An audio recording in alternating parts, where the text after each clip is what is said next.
আজকে আমরা সুনির্দিষ্ট প্রতিকার আইনের 12, 13, 14 ধারা নিয়ে একটু আলোচনা করব। দেখব এই তিনটা ধারায় কি বলা হয়েছে। হ্যাঁ, তো সুনির্দিষ্ট প্রতিকার আইনে 12 ধারার কথা হচ্ছে যে যে সকল চুক্তি সুনির্দিষ্টভাবে কার্যকর করা যেতে পারে। হ্যাঁ, এইটার কথা হচ্ছে যে যে মানুষের কোনো বিষয় বা কোনো কাজকর্মে বা যে কোনো একটা বিষয়, হ্যাঁ, যে কাজটা করবে এগুলো নিয়ে একটা চুক্তি হয়। আমরা অনেক ধরনের চুক্তি করি। এখন সব চুক্তি তো আর গ্রহণযোগ্য হয় না বা আইনসম্মত সব চুক্তিগুলো হয় না। এখন যে সমস্ত চুক্তিগুলো মানে গ্রহণযোগ্য হবে আদালতে, হ্যাঁ, তো কোন সমস্ত মানে কী ধরনের চুক্তিগুলো আপনার গ্রহণযোগ্য হবে সেই সম্পর্কে আপনার 12 ধারায় বলা হয়েছে। তো যাই হোক, তো একটি চুক্তি সম্পাদন করতে হলে আপনার 4টি ক্ষেত্র লাগবে। হ্যাঁ, তো সেই ক্ষেত্রগুলো একটু দেখি। 1 নম্বর ক্ষেত্র হচ্ছে যে যখন সম্মতি তো আমরা বুঝি যে 2 জন বা 3 জন যারা চুক্তি করবে তাদের সম্মতি অনুযায়ী যে চুক্তিটি, সেটা হচ্ছে যে সম্মতিভুক্ত চুক্তি। তো যখন সম্মতিভুক্ত চুক্তি কার্য সম্পাদন পুরোপুরি বা আংশিক একটি অছি বা জিম্মাদার অন্তর্ভুক্ত থাকে, এই চুক্তিটির আংশিক বা সম্পূর্ণ কোনো জিম্মাদারের অন্তর্ভুক্ত থাকে। ঠিক আছে। আর 2 নম্বরটা হচ্ছে যে যখন সম্মতিভুক্ত, হ্যাঁ, কার্য সম্পাদন না করলে যে প্রকৃতির ক্ষতি হবে তার পরিমাণ নির্ণয়ের কোনো মানদণ্ড থাকবে না। মানে সম্মতি অনুযায়ী যে চুক্তিটা হইল, এই চুক্তিটা সম্পাদন করতে, হ্যাঁ, প্রকৃতপক্ষে যে ক্ষতিটা হবে সেটা নির্ণয় করার কোনো মানদণ্ড থাকবে না। যখন মানদণ্ডটা থাকবে না তখন আদালত সেই চুক্তিটা সম্পাদন করতে বলবে। এই কথাটার অর্থ এটাই। আর 3 নম্বরটা হচ্ছে যখন সম্মতিভুক্ত কাজটি এমন হয় যে তার সম্পাদন না করলে আর্থিক ক্ষতিপূরণের মাধ্যমে পর্যাপ্ত প্রতিকার লাভ করা যায় না। এটার অর্থ হচ্ছে যে যখন এই চুক্তিটা করা হবে, হ্যাঁ, সেই চুক্তি অনুযায়ী যদি কাজটা সম্পাদন না হয়, হ্যাঁ, সেই ক্ষেত্রে যে প্রকৃত ক্ষতিটা হবে সেটা নির্ণয় করা যাবে না। যখন চুক্তি অনুযায়ী কাজ হবে না, ক্ষতিটা নির্ণয় করতে পারলেন না, সে ক্ষতিপূরণ আপনি দিতে পারবেন। এখন ক্ষতিটা আপনি নির্ণয় করতে পারবেন না বা, হ্যাঁ, তো তখন কি করবেন? তখন সেই কাজটাই করতে হবে। তখন কোনো আর্থিক ক্ষতিপূরণ এগুলো দেওয়া যাবে না। ঠিক আছে। আর 4 নম্বর হচ্ছে যে যখন এমন সম্ভাবনা থাকে যে সম্মতিভুক্ত কার্য সম্পাদন না করার জন্য আর্থিক ক্ষতিপূরণ পাওয়া যাবে না।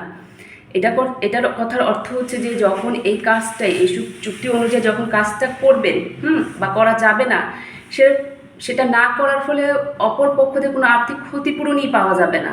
তার থেকে আপনি কোনো পরিমাণ এই ক্ষতিটাই আপনি পাবেন না। তখন কি করবে আদালত? তখন যে কাজের কথা উল্লেখ করা আছে সেই কাজটাই করতে আদালত বাধ্য করবে।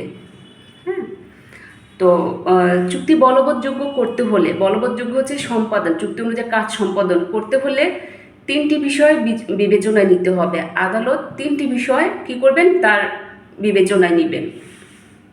তো 1 নম্বর হচ্ছে যে চুক্তির বিষয়বস্তু ট্রাস্ট কিনা, হ্যাঁ। 2 নম্বর হচ্ছে চুক্তি ভঙ্গের জন্য ক্ষতিপূরণ বা আর্থিক ক্ষতিপূরণ পাওয়া যাবে কিনা, হ্যাঁ, এবং তা পর্যাপ্ত কিনা।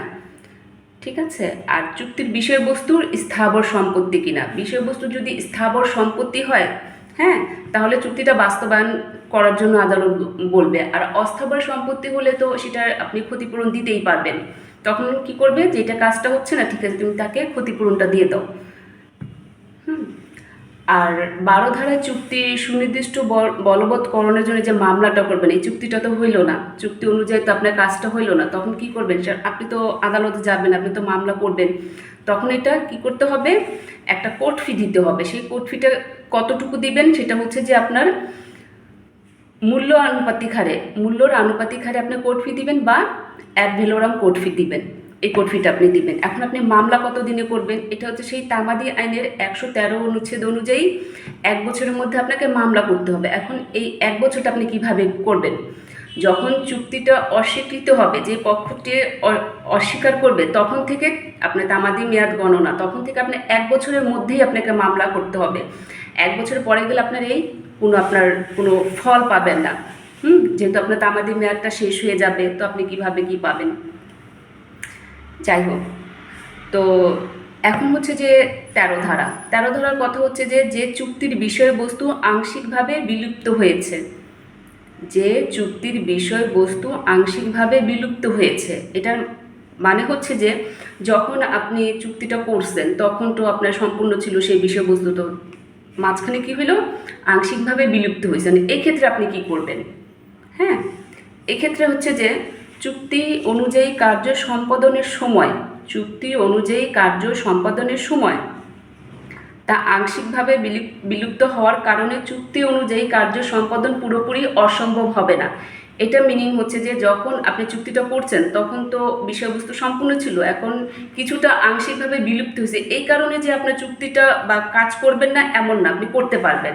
ঠিক আছে, এটার অর্থ হচ্ছে যে অন্য কোনো প্রতিকার থাকলে, এই যে এটা একটু শুনি আমরা, অন্য কোনো প্রতিকার থাকলে তার মাধ্যমে চুক্তি বাস্তবায়ন করা যেতে পারে।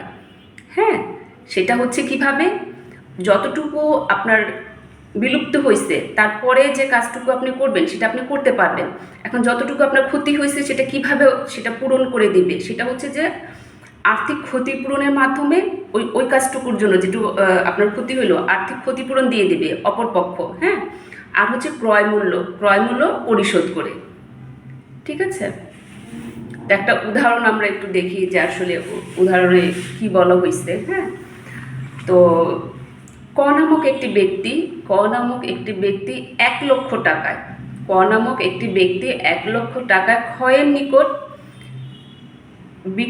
বিক্রয় চুক্তি করলো একটি বাড়ি বিক্রয় করার জন্য ক নামক একটি ব্যক্তি 1,00,000 টাকা ক্ষয়ের সাথে একটি বিক্রয় চুক্তি করলো। ঠিক আছে, পরের দিন ঘূর্ণিঝড়ে সেই বাড়িটা ধ্বংস হয়ে গেছে। বিক্রয় চুক্তি করার পরে ঘূর্ণিঝড় আসলো, ঘূর্ণিঝড়ে কী হলো, বাড়িটা ধ্বংস হইল।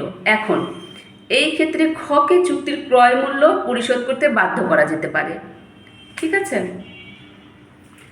মানে সে তো টাকা দিল, ঘূর্ণিঝড় হলো, বাড়ি তো সে আর পাইল না, তখন কী করবে, টাকাটা পরিশোধ করতে বাধ্য করা যেতে পারে। ঠিক আছে, এখানে দেখা যাচ্ছে যে চুক্তির বিষয়বস্তু বাড়িটি চুক্তি সম্পাদনের সময় বিদ্যমান থাকলেও, আমি একটু আগে যেটা বললাম যে যখন চুক্তিটা করছে তখন তো বাড়িটা ঠিকঠাক ছিল।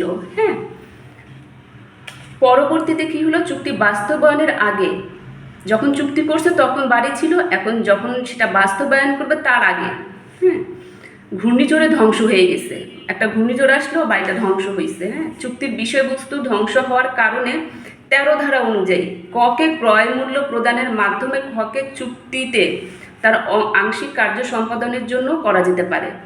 হ্যাঁ, সে তো বাড়ি পাইল না, এখন সে টাকা দিল, এখন টাকা তো তাকে দিতে হবে, এই কথাটার অর্থ এইটাই।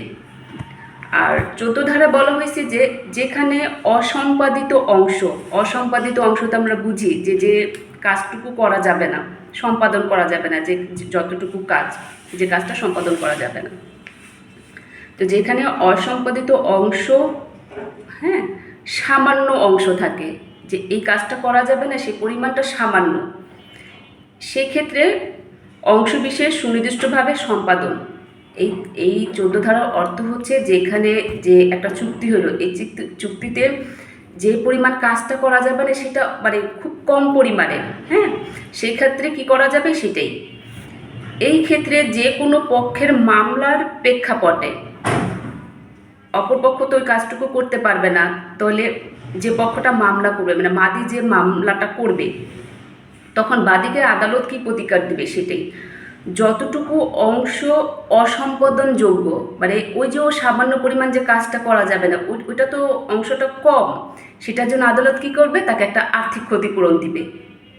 এইভাবে আমরা একটু মনে রাখি যে যতটুকু কাজ করা যাবে না ততটুকু কাজের জন্য সে প্রতিকার কী পাইল, সে একটা ক্ষতিপূরণ প্রতিকারটা পাবে। এটা হচ্ছে 14 ধারার কথা। আর 15 ধারার কথা এটার বিপরীত। 15 ধারার কথা হচ্ছে যেখানে অসম্পাদিত অংশ উল্লেখযোগ্য পরিমাণ। 14 ধারায় কী ছিল, যে অসম্পাদিত অংশটা কম, আংশিক, এখানে যে অসম্পাদিত অংশটা বেশি। হ্যাঁ, তো এই ক্ষেত্রে আদালত কি করবে, এখানে তো কাজের পরিমাণ বেশি, এখানে তো আপনার আর্থিক ক্ষতিপূরণ আর দেওয়া যাবে না, যেহেতু এই কাজটা করতে গেলে আপনি সেই পরিমাণ আর্থিক ক্ষতিপূরণ দিতে পারবেন না, তখন যতটুকু কাজ আপনি মানে বাকি আছে অসম্পাদিত সেই কাজটাই আপনাকে করে দিতে হবে। এখানে কোনো ক্ষতিপূরণ আদালত আপনাকে মানে অ্যালাউ করবে না যে আপনি এখানে ক্ষতিপূরণ দিতে পারেন। এখানে যে পরিমাণ কাজ বাকি আছে আপনাকে চুক্তি অনুযায়ী সেই পরিমাণ কাজটাই আপনাকে করে দিতে হবে, এখানে কোনো আর্থিক পূরণ আসবে না। কিন্তু 14 ধারায় কী হয়েছে, 14 ধারায় আর্থিক পূরণ আপনাকে দিতে হয়েছে, কারণ সেখানে কাজের পরিমাণ কম, ততটুকু তো আর্থিক পূরণ আপনি দিতেই পারবেন যে এতটুকু ক্ষতি হয়েছে, ক্ষতির পরিমাণ কম, তো এটা আমরা টাকা পয়সা দিয়ে মিটমাট করি। কিন্তু 15টাতে এখানে তো আপনার অসম্পাদিত কাজ, এই কাজটাতে পরিমাণ বেশি, এখানে তো আপনার আর্থিক ক্ষতিপূরণ দেওয়া যাবে না। এখানে হচ্ছে আপনার সেই কাজটাই, যে কাজটা বাকি আছে সেই কাজটাকে আপনাকে করে দিতে আদালত বাধ্য করবে। Thank you.